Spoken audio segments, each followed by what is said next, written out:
Hey everybody, it's Bjorn, your trusted guide to real estate here in Minnesota. Today, I'm talking about a topic that often confuses buyers and sellers alike.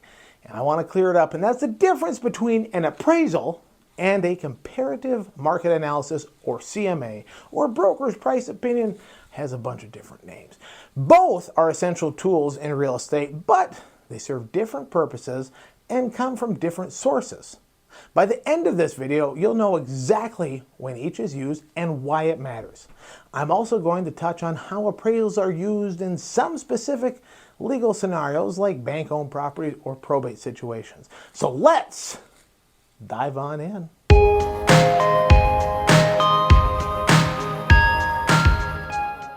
First, let's talk about appraisals. An appraisal is an official, formal valuation of a property's worth, and it's usually required when you're securing a mortgage or refinancing your home. The process is conducted by a licensed appraiser, a neutral third-party professional who is hired to give an unbiased assessment of the home's value. An appraiser looks at a variety of factors to determine the value of your home or property. And this includes, but is not limited to, the condition of the property, the size, the layout, and features of the home, recent sales of similar properties in the similar area, and the location and market conditions. This detailed evaluation is sent to the lenders to confirm that the home's value matches the loan amount being requested.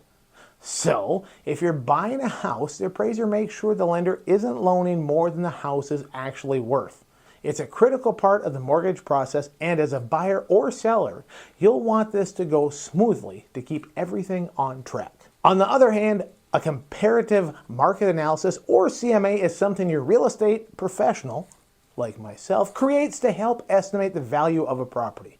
A CMA is not as formal or legally binding as an appraisal, but it's an incredibly useful tool for setting a price if you're selling your home or determining how much to offer if you're buying. Here's how it works. I'll look at comparable properties or comps that have recently sold in the same area. These are homes similar in size and condition and location to the one in question, your home. I'll adjust for any differences. For example, if your house has a remodeled kitchen and the comp doesn't, I'll factor that in. And finally, I'll analyze market trends, like whether the prices are going up or down or steadily staying in the same area. A CMA, when done properly, gives you a good sense of what buyers are likely to pay in today's market. While it is not an exact science, it is a powerful pricing tool, and people that are good at it, man, it almost does look like a science sometimes, believe you me. But this is a powerful pricing tool for helping sell your home at a competitive price on the market.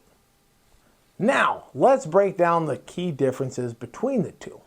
Appraisers are required by lenders to determine the value of a property for a loan.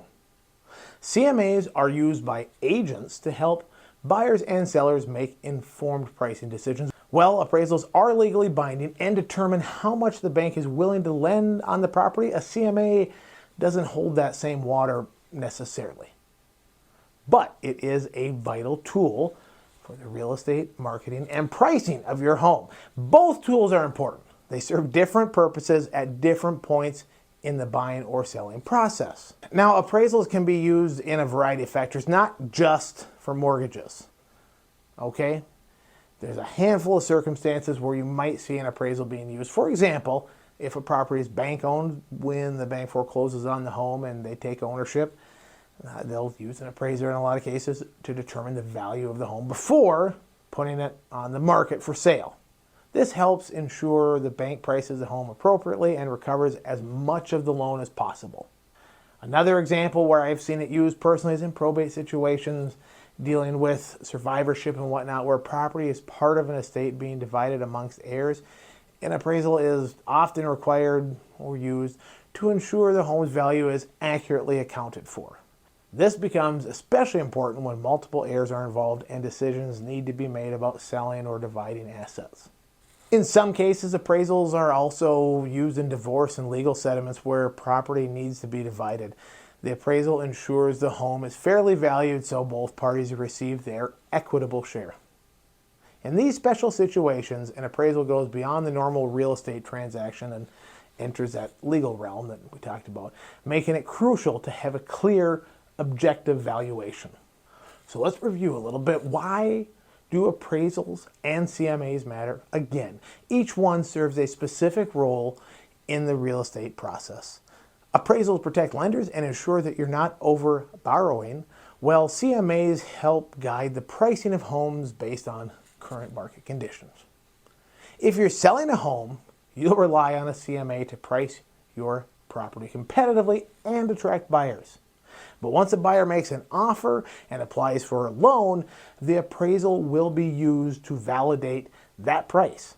Utilizing both these tools, well, that makes sure that informed and strategic decisions are being made by all parties.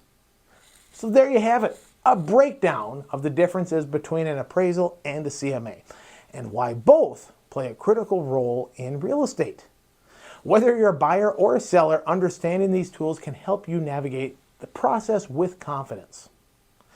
If you have any questions about appraisals, CMAs, or anything else related to real estate, of course, feel free to reach out to me. You can use my website, bjorntosell.com, or the comments below. And while you're here, don't forget to subscribe to this, give it the like button, and maybe tell a friend about it. It helps me out a ton. Thank you so much for watching. As always, I'll be back before you know it. So until then, be kind to one another.